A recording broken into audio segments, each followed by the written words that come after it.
नमस्कार दोस्तों। Last lecture में हमने गॉस डाइवर्जेंस थ्योरम के दो क्वेश्चन नंबर 1 और क्वेश्चन नंबर 2 एक्सरसाइज 4 के कवर कर लिए। अब जो आगे के क्वेश्चन है इस लेक्चर में हम क्वेश्चन नंबर 3, 4 और 5 तीन क्वेश्चन जो है उनको कवर करने वाले हैं। ठीक है, तरीका वही है, सब कुछ वैसा ही है, वही गॉस डाइवर्जेंस थ्योरम है, उसी का हमें इस्तेमाल करना है और सॉल्व करना है। ठीक है, चलिए स्टार्ट करते हैं क्वेश्चन नंबर 3 से। क्वेश्चन नंबर 3 कहता है कि इस इंटीग्रेशन की वैल्यू प्रूफ कीजिए कि 0 आएगी। पृष्ठ एस के ऊपर, सरफेस एस के ऊपर ये इंटीग्रेशन है, x square i cap, y square j cap, z square k cap dot n cap d s बराबर 0। और जिस पे ये किया गया एस जो है, एस एक दिग्वर्त है, दिग्वर्तज है, एक्स स्क्वायर बट्टा ए स्क्वायर, वाई स्क्वायर बट्टा B square plus z square बट्टा सी स्क्वायर बराबर 1। ठीक है, हमें प्रूफ करना है कि 0 आएगा, तो चलिए प्रूफ कर देते हैं, ज़्यादा मुश्किल नहीं है। सबसे पहले इस आकृति के बारे में आपको बता देता हूँ। दिग्वर्तज जो होता है वो अंडे के शेप का होता है। अंडे का शेप का मतलब है जैसे दिग्वर्त होता है, दिग्वर्त तो द्विवी में होता है और दिग्वर्तज त्रिवी में होता है। जैसे अंडा है, अंडा त्रिवी में होता है, ठीक है ना, तो इसे दिग्वर्तज कहते हैं। जैसे डायग्राम देखिए, कुछ इस तरीके की जो शेप है वो आपको देखने को मिलती है, और एक एक्स एक्स और एक वाई एक्स और जेड एक्स पे भी होता है ये। अब वो जो है वो आपकी तरफ होगा, बाहर की तरफ, थोड़ा सा मुश्किल है बनाना। एक्स एक्स को जो है वो ए पे काटेगा, वाई एक्स को बी पर काटेगा, और जो जेड एक्स होगा उसको ये सी पर काटेगा। मतलब एक्स एक्स यहाँ तक की जो दूरी है ये ए है। आप जो अंडा है, अंडे का सेंटर को ले लीजिए, सेंटर से एक्स की तरफ जाइए ए, वाई की तरफ जाइए बी, और जेड की तरफ आएंगे तो सी। तो ये ए, ये बी और सी जो होगा वो आपकी तरफ होगा, आपके चेहरे की तरफ। मतलब इस वाले पॉइंट से, ये जो पॉइंट है, इस पॉइंट से आपकी तरफ आइए तो वो दूरी होगी सी, तो उसको कहते हैं दिग्वर्तज। तो इस दिग्वर्तज की जो पृष्ठ है इसके ऊपर हमें समाकलन करना है। चलिए गॉस थ्योरम लगाते हैं। तो ये हमारा एफ हो जाएगा, हमारा function vector F dot n cap D, ये सब कुछ है ही, तो हमें तो एफ चाहिए था जो मिल गया। एफ हो गया हमारा x square i cap, y square j cap और जेड स्क्वायर के कैप, ये हमारा एफ हो गया। क्लियर है, F dot n cap d s. तो चलिए अब लगाने के लिए हमें, अगर गॉस थ्योरम लगाते हैं तो हमें del cross F, del dot F चाहिए होगा, डाइवर्जेंस चाहिए होगा, डाइवर्जेंस निकाल लीजिए, डेल डॉट एफ।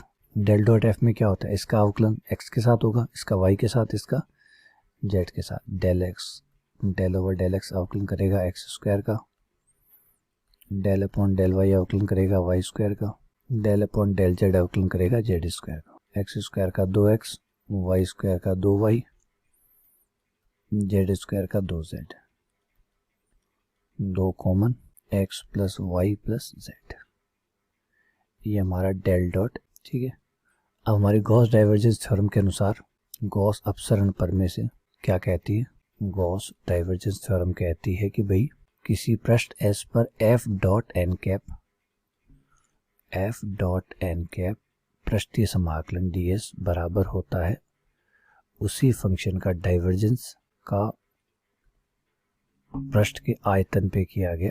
तो हम ये LHS ना निकाल के हम RHS निकाल रहे हैं। तो RHS के लिए हमें डेल डॉट एफ चाहिए था, जो कि ऑलरेडी आ गया हमारे पास। dv भी है हमारे पास।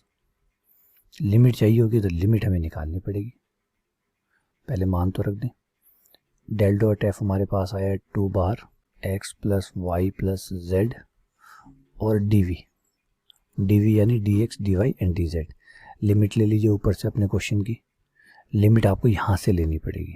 कैसे निकलेगी लिमिट, देखिए आपका जो दिग्वर्तज है, दिग्वर्त नहीं है दिग्वर्तज, दिग्वर्त द्विवी में होता है, दिग्वर्त त्रिवी में होता है ना, ये दोनों में फर्क है।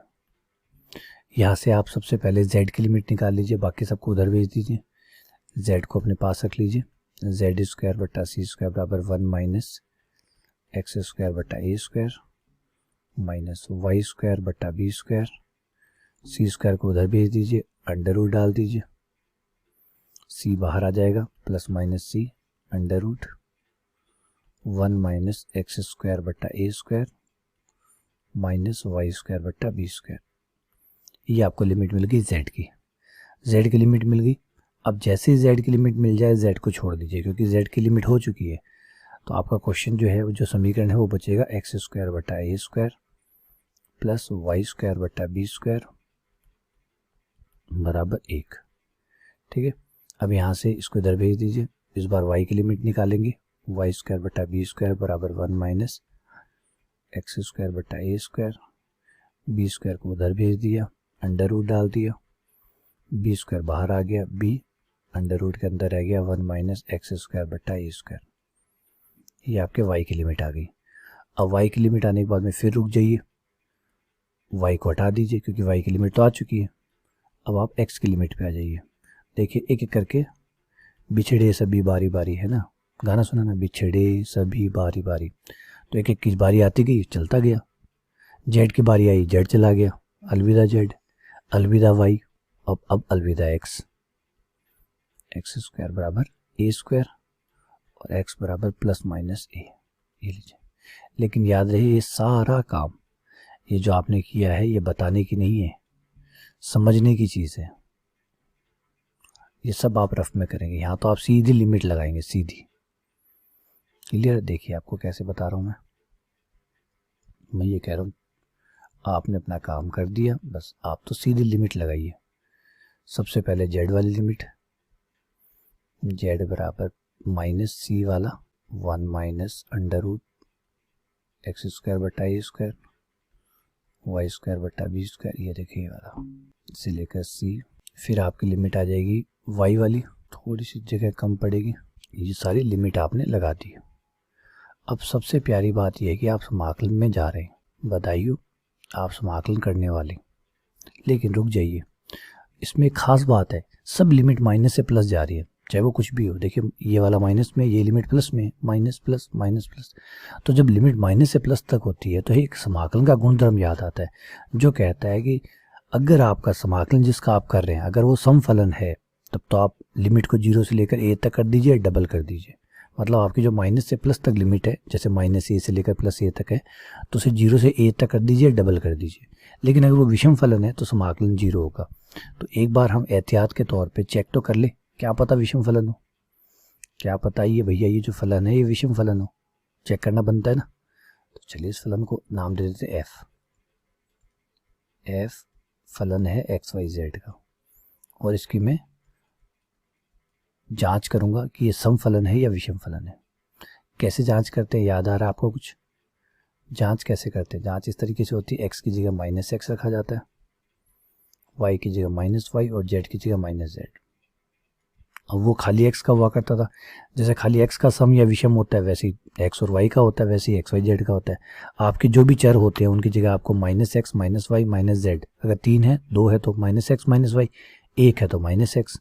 तो जितने चर हैं उन सब की जगह उसका माइनस पार्ट जो है वो रख के देखिए, और देखिए क्या वापस वही फलन आता है क्या माइनस के साथ। अगर वही फलन वापस आ रहा है विद माइनस, एक या तो माइनस हट जाएगा तो सम फलन, माइनस नहीं हटता है, माइनस आगे आता है, फलन वही आता है, माइनस आता है तो विषम फलन। और अगर ये ना हट रहा है ना आ रहा है, मतलब कहीं जगह हट रहा है कहीं जगह आ रहा है, तो ना सम है ना विषम है, माइनस आपका बाहर। अब आप यहाँ देखेंगे कि भाई वही फलन वापस आ रहा है विद माइनस आ रहा है, देख लीजिए 2x plus Y plus Z, आपका वही फंक्शन आ गया।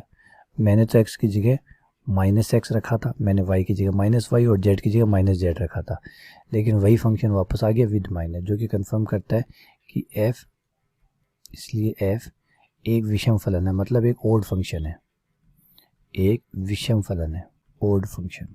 और जब ओड फंक्शन है, ओड फंक्शन है और ओड फंक्शन हो गया तो हमारा काम हो गया, क्योंकि हमने पढ़ा है, हम जानते हैं बाय इंटीग्रल प्रॉपर्टी, समाकलन के गुणधर्म के अनुसार, बाय इंटीग्रल प्रॉपर्टी, जो समाकलन के गुणधर्म है उसके अनुसार हम जानते हैं किसके गुणधर्म, समाकलन के, by the properties of integral. क्या कहती है कि भाई अगर आपका जो फंक्शन है उसकी लिमिट माइनस से प्लस तक है और वो विषम फलन है, जब f विषम हो, f आपका ओड फंक्शन हो, जो कि हमारा भी विषम फलन आ रहा है, तो समाकलन करने की जरूरत नहीं है। समाकलन कितना आएगा, 0 आएगा, बराबर 0। क्लियर है? समझ में? सवाल जो था वो बस आपको प्रमेय लगानी थी, लिमिट रखनी थी, और बाकी समाकलन 0 होने वाला था। अब आप ऐसा समाकलन करके देखें तो करके देख लीजिए, तब भी 0 आएगा। तो गुणधर्म कोई झूठ थोड़ी बोल रहा है, गुणधर्म कोई ऐसे थोड़ी कह रहा है कि अच्छा जीरो नहीं आएगा, लेकिन मैं कह रहा हूँ जीरो आएगा, तो मुझे मेरी बात माननी पड़ेगी, क्योंकि मैंने कहा ना जीरो आएगा, मैं कह रहा हूँ ना जीरो आएगा, तो मानना पड़ेगा, चाहे आए चाहे ना आए। ऐसा नहीं है, अगर आप डायरेक्ट भी करेंगे, सीधा भी करेंगे, तो भी जीरो ही आएगा। बस ये जो रूल है, जो थ्योरम है, प्रमेय है, ये क्या करती है, ये आपका जो मेहनत है वो बचाती है, मेहनत है वो बचाती है। सपोज कीजिए आप किसी रास्ते पे जा रहे हैं, ठीक है, आगे रास्ता बंद है, कोई आपको रोकता है, कहता है भैया आगे रास्ता बंद है, मत जाओ, वापस मुड़ लो, तो अब आप, हो सकता था आप उस भले आदमी की बात मान के वापस मुड़ जाते, या फिर ये हो कि चल झूठ बोल रहा है, मैं नहीं मानता, मैं तो जाऊँगा। आप आगे गए और आपने देखा रास्ता बंद है, फिर वापस आए, तो वापस तो आना ही था आपको, दोनों ही केस में आपको वापस आना था। तो उस भले व्यक्ति ने क्या किया, आपका समय बचा रहा था वो, तो कि भैया आप जाके वहाँ जाके आपको पता लगे कि रास्ता बंद है, इससे पहले उसने बता दिया कि रास्ता बंद है। तो समाज जो प्रमेय होती है, जो प्रॉपर्टीज़ होती है, जो गुणधर्म होते हैं, वो क्या करते हैं, वो हमारे मेहनत को बचाते हैं कि भैया फालतू की मेहनत करने की जरूरत नहीं है, इसका आंसर जीरो आएगा, चेक करके देख लो। ऐसा नहीं कि वो कह रहा है कि गली बंद नहीं है और आगे जाके गली खुल जाए ना, गली बंद है तो ही उसने कहा है, वो ईमानदार सच्चा आदमी है। तो प्रमेय है वो एकदम सच्ची है, झूठी कहाँ होती है, प्रमेय तो प्रूफ करके आती है, तो झूठी तो नहीं हो सकती। चलिए आगे बढ़ते हैं, क्वेश्चन नंबर 4 पे आते हैं। एफ एक सदिश फलन हमें दिया गया 4x i cap 2y square j cap z square k cap. अब ये एक पृष्ठ है, x square plus y square बराबर 4 तथा समतल z बराबर 0 से z बराबर 4। इसका पृष्ठ और आयतन हमें इस्तेमाल करना है, ये हमारा s है, और इसके ऊपर हमें, इस पृष्ठ s के ऊपर हमें f dot n cap ds निकालना है। ये भैया हमारा क्वेश्चन है। फलन दिया गया, सदिश फलन हमें दिया गया है, पृष्ठ हमें, वक्र पृष्ठ जो है वो दिया गया है, और उसके बाद में हमें f डॉट n ds निकालने के लिए कहा गया है। ठीक है, पहले हम इस आकृति की बात कर लेते हैं कि आकृति, ये जो पृष्ठ है ये है क्या। f हमारे पास है, अच्छी बात है, ये क्या क्या है इनके बारे में बात करते हैं। हम इस तरीके से लेते हैं, ये है हमारा x, ठीक है, ये है हमारा y, पेंदे को हम xy तल लेते हैं, और जो ऊंचाई है उसको z ले लेते हैं। अब आपका सबसे पहले तो वो एक वृत्त दिया हुआ है, ये एक वृत्त का समीकरण है, ये एक वृत्त का समीकरण है। इसका केंद्र 0 0 है, त्रिज्या 4 है, यानी 2 का स्क्वायर है, मतलब 2 है, त्रिज्या इसकी 2 है, तो आपको एक सर्कल प्राप्त होगा ऐसे, इस तरीके से हो गया। और ये जो है ये xy तल है, xy तल होने का मतलब है इसका समीकरण है z बराबर 0। z बराबर 0 तल के ऊपर समतल का समीकरण हो गया z बराबर 0। जैसे फर्श है आपका फर्श हो गया z बराबर 0, उस z बराबर 0 पे आपने एक सर्कल बना दिया, एक पेंसिल लेके या एक कोई कलर लेके आपने ज़मीन के ऊपर एक वृत्त बना दिया, तो ये वो वृत्त है, x square plus y square बराबर 4। ठीक है, अब फिर क्या हुआ, फिर आपने z बराबर 4 तक, ये समतल जो है z बराबर 0, इसको ऊपर उठाया, मतलब यूँ समझिए कि सिक्के को आपने, एक सिक्के के ऊपर दूसरा, दूसरे के ऊपर तीसरा, तीसरे के ऊपर चौथा रखते चले गए। कब तक, 4 सिक्के आपने रखे, तो 0 1 2 3 4, मान लीजिए ये z बराबर 4 है, यहाँ तक आप सिक्के रखते चले गए, ये जो सर्किल थे ना ये आप रखते चले गए। तो जैसे आपने सिक्के रखे, आपने गौर किया कि आपने क्या बना लिया, आपने एक बेलन बना लिया, ये आपका लास्ट वाला सिक्का था z बराबर 4, तो बेलन बन गया। नहीं, इस बेलन की बात हो रही है, यूँ समझिए इस बेलन के ऊपर ये जो s है, ये इस बेलन का पृष्ठ है, और इसका आयतन जो इसके अंदर है वो इसका आयतन है। तो हमें इस पृष्ठ के ऊपर जो है वो गॉस थ्योरम यूज़ करनी पड़ेगी, क्योंकि f dot n cap ds निकालना है। अगर मैं ये निकालूँ, अगर आप सोच रहे हैं कि सर ये निकाल लो सीधा, ये निकालूँ तो बेटा मुझे बहुत दिक्कत आएगी। कैसे दिक्कत आएगी, एक तो ये जो बेलन का वक्र पृष्ठ है, गोल है, इस पर निकालना पड़ेगा। एक देखिए आयतन की अच्छी बात क्या होती है, आयतन एक होता है, क्षेत्रफल एक नहीं होता। जैसे कमरा है, कमरे का आयतन एक होता है, लंबाई इंटू चौड़ाई इंटू ऊंचाई, बात खत्म। लेकिन कमरे का क्षेत्रफल बहुत होता है, इस दीवार का क्षेत्रफल, उस दीवार का क्षेत्रफल, उस दीवार का क्षेत्रफल, इस दीवार का क्षेत्रफल, उस छत का क्षेत्रफल, इस फर्श का क्षेत्रफल, हर पृष्ठ के ऊपर अलग अलग समाकलन करना पड़ता है, तो वो सर घुमा के रख देता है, और हम ऐसा नहीं करना चाहते। इसीलिए हम क्या कर रहे हैं, इसीलिए हम क्या करते हैं कि इसको पृष्ठीय क्षेत्रफल से हटाकर गॉस थ्योरम की सहायता से उसे आयतनीय समाकलन पे ले जाते हैं, और आयतनीय समाकलन इकलौता होता है। हर किसी भी कमरे में ये नहीं होता इस दीवार का आयतन, उस दीवार का आयतन, कमरे का अंदर का आयतन होता है। दीवारें तो खाली पैक करती हैं। तो बेलन जो है, अब बेलन के आयतन कभी आपने ऐसा नहीं पढ़ा होगा, बेलन के वक्र पृष्ठीय आयतन या ऊपर का आयतन या नीचे का आयतन, आयतन मतलब आयतन किसी का पढ़ दीजिए, गोला, शंकु, बेलन, किसी का आयतन आयतन होता है।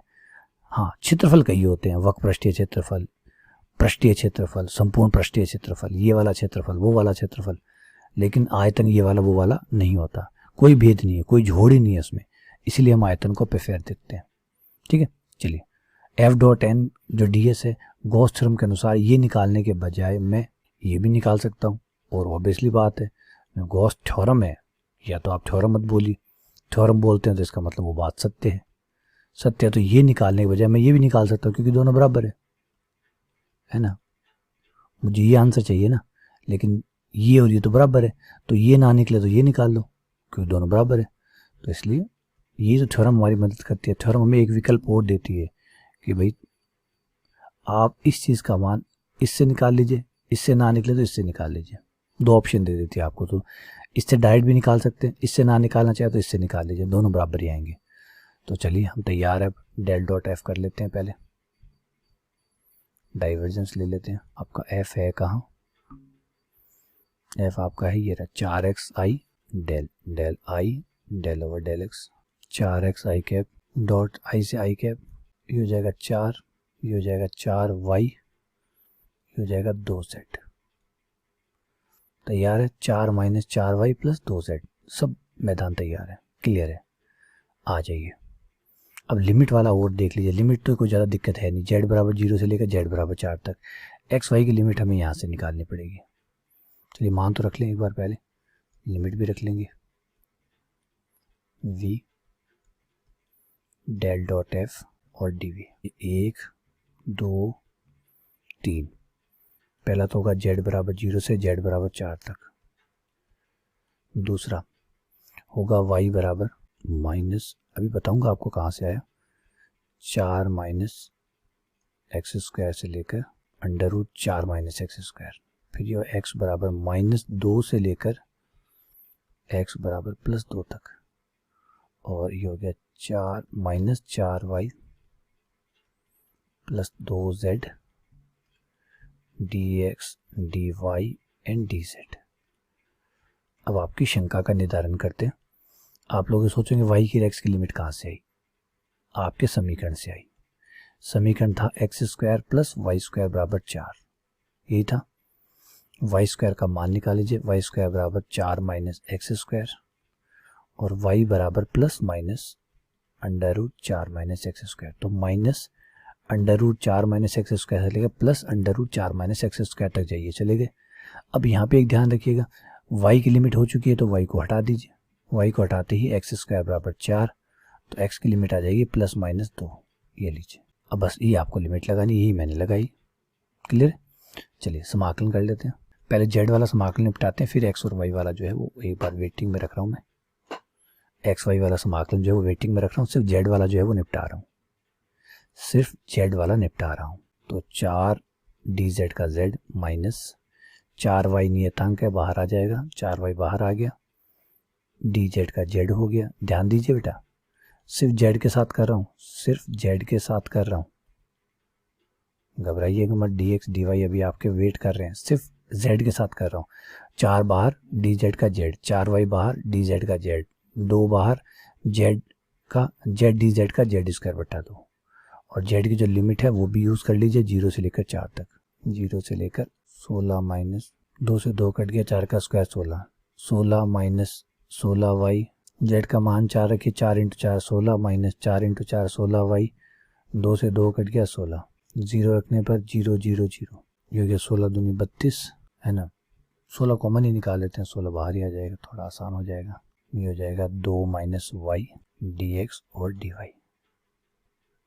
ठीक है। चलिए कर दे समाकलन। अब आइए समाकलन करते हैं, इसके दो टुकड़े कर लेते हैं, दो अलग अलग सवाल बना लेते हैं। क्यों बना रहा हूँ आइए समझाता हूँ। इसके दो अलग अलग सवाल बना लिए, एक बना लिया 2 dx dy प्लस माइनस बाहर एक ये बना लिया dx। क्यों बनाया, देखिए लिमिट दोनों की माइनस से प्लस तक है, ऊपर देख सकते हैं आप।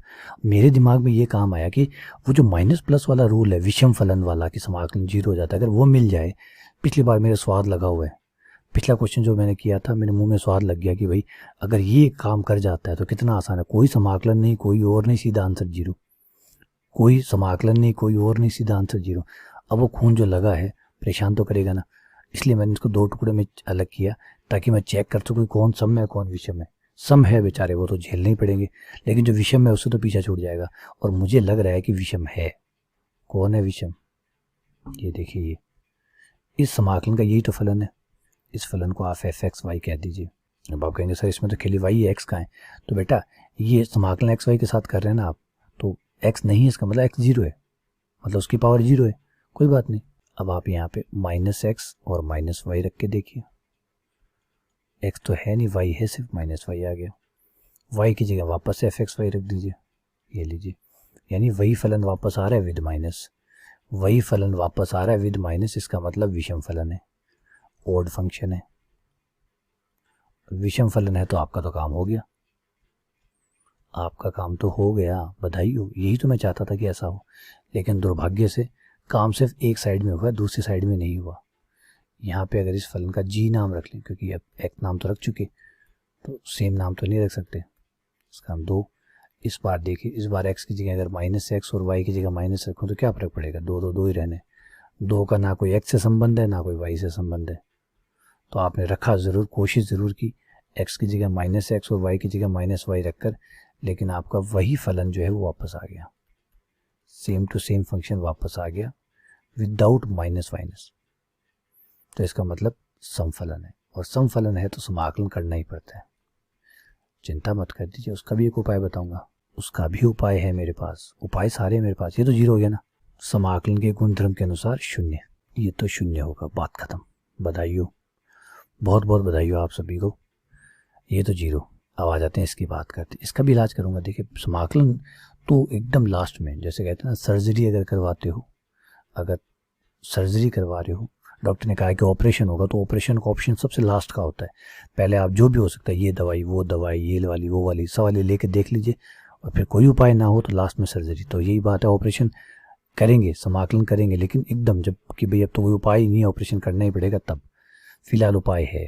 फिलहाल उपाय है, क्या है बताता हूँ। ये हो गया डी एक्स डी वाई, वो वाला जीरो हो ही चुका है। अब डी एक्स डी वाई जो है वो क्षेत्रफल हो गया, डी एक्स डी वाई क्षेत्रफल हो गया, एरिया हो गया। एरिया हो गया, किसका एरिया हो गया? जो ये जो लिमिट है, ये लिमिट जो एरिया बना रही है वो वाला एरिया हो गया। ये लिमिट क्या है? देखिए डी एक्स डी वाई के साथ कोई फलन नहीं है, कुछ भी नहीं है, खाली डी एक्स डी वाई जो होता है वो क्षेत्रफल को दर्शाता है। याद रखिए, कमाल की बात बोल रहा हूँ मैं। खाली डी एक्स डी वाई अगर हो तो वो उस पृष्ठ एस, जो भी पृष्ठ एस है, उसके एरिया को दर्शाता है, एरिया को, उसके क्षेत्रफल को दर्शाता है।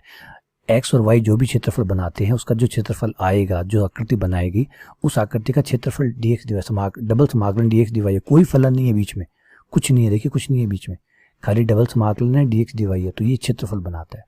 और हमारा देखिए, हमारी आकृति कौन सी है? हमारी एक्स वाई वाली आकृति कौन सी? किससे निकाला था? इससे निकाला था, इसी से तो निकाला था आपने, इससे निकाला था ना बेटा। ये क्या है? ये तो वृत्त है, तो ये क्षेत्रफल किसका हुआ? वृत्त का। तो ये आपका वृत्त का क्षेत्रफल है, क्योंकि एक्स और वाई मिलके ये समीकरण बना रहे हैं। दिया हुआ है, मैंने नहीं लिए, मेरी तरफ ना देखिए, इस तरफ मैंने कुछ नहीं किया, दिया हुआ है कि ये वृत्त का समीकरण है, और ये वृत्त का समीकरण है तो इसकी त्रिज्या 2 है, त्रिज्या 2 है तो इसका जो क्षेत्रफल है ए, वो होता है पाई आर स्क्वायर।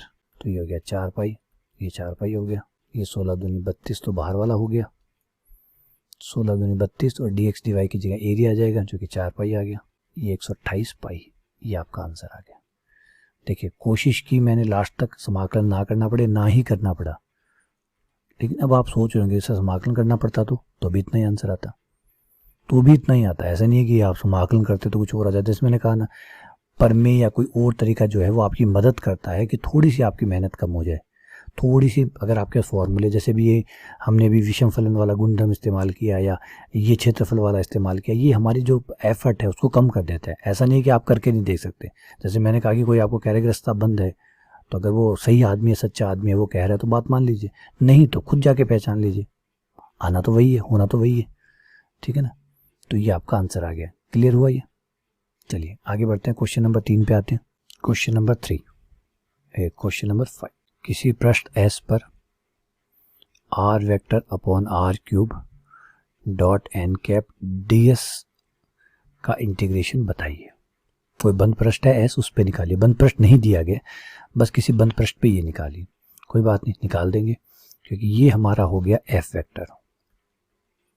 ठीक है ना, F dot n cap d s, और गॉस थ्योरम के अनुसार ये बराबर होगा डेल डॉट एफ के, del dot F d v के, सही है, by Gauss divergence theorem, by Gauss divergence theorem, जो ये कहती है, क्या कहती है, ये बात कहती है। क्लियर है? चलिए एफ पे आ जाते हैं, डेल डॉट एफ निकाल लेते हैं, डेल डॉट डेल यानी i del over del x, j del over del y, k del over del z, dot F होगा x i cap plus y j cap plus z k cap, r vector, r vector यही है ना, x i plus y j plus z k बट्टा are cube, ठीक है। Are vector, are कौन है, position vector है, स्थिति सदिश है, स्थिति सदिश यानी x i plus y j plus z के। तो पहले आप डेल ओवर डेल एक्स अलग अलग कर दीजिए इनको, एक्स बट्टा आर क्यूब, तो ये हो गया एक्स बट्टा आर क्यूब, इसका एक्स के साथ होगा, डेल अपॉन डेल वाई, इसका वाई बटा आर क्यूब का वाई करेगा, और जेड बटा आर क्यूब का जेड करेगा। तो आपका सबसे पहले नीचे वाला आर क्यूब बाहर, एक्स का अवकलन 1, फिर एक्स बाहर, आर क्यूब का अवकलन 3r स्क्वायर, खुद आर का del r over del x, भाग के नियम से कर दिया, ये 6 पावर। सेम ऐसे यहाँ करिए, आर क्यूब बाहर, वाई का अवकलन 1, वाई बाहर, आर क्यूब का 3r square del r over del y बटा आर की पावर 6 प्लस आर क्यूब बाहर, जेड का 1 माइनस जेड बाहर, आर क्यूब का 3r स्क्वायर, खुद आर का del r over del z बट्टा आर की पावर 6। आर की पावर 6 आपका पूरे ही क्वेश्चन में से 1 बटा आर की पावर 6 बाहर, जो आर क्यूब हो गया उन्हें जोड़ लीजिए, r cube 3r cube minus del r over del x का क्या मान होता है, एक्स बटा आर, डेल आर बटा डेल वाई क्या होता है, वाई बटा आर, याद है ना ये चीज़ आपको, del r over del z कितना होता है, जेड बटा आर, याद आ रहा है, याद आ रहा है, कोई कन्फ्यूज़न तो नहीं है आपको इसमें। आर स्क्वायर बराबर क्या होता है, x square plus y square plus z square. इस वजह से अगर आर का आप एक्स के साथ करेंगे तो 2r del r over del x बराबर 2x आएगा, 2 से 2 कट जाएगा, एक्स बटा आर आ जाएगा, तो डेल आर बटा डेल एक्स बराबर आएगा एक्स बटा आर। ऐसे ही डेल आर बटा डेल वाई आएगा वाई बटा आर, डेल आर बटा डेल जेड आएगा जेड बटा आर, ठीक है।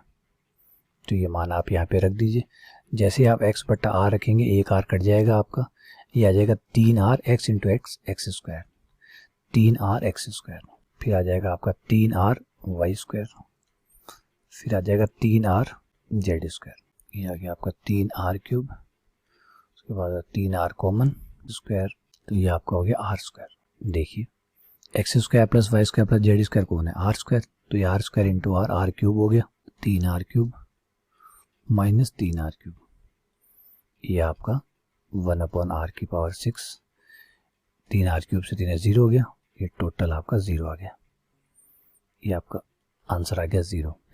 अब आप कहेंगे 0 कैसे आया, देखिए ये 0 आ गया ना, अब डेल डॉट एफ 0 आ गया तो फिर डेल डॉट एफ का 0 का समाकलन भी 0 होगा, सीधी सी बात है, वो भी 0 ही आएगा, फिर डेल डॉट एफ बराबर 0, तो ये 0, ये आपका आंसर 0 आ गया, क्योंकि ये आपके दिए गए क्वेश्चन के बराबर था, है ना। गॉस डाइवर्जेंस थ्योरम के अनुसार ये दोनों बराबर है, इसकी वैल्यू 0 है तो इसकी वैल्यू भी 0 है, तो उसका आंसर आ गया 0।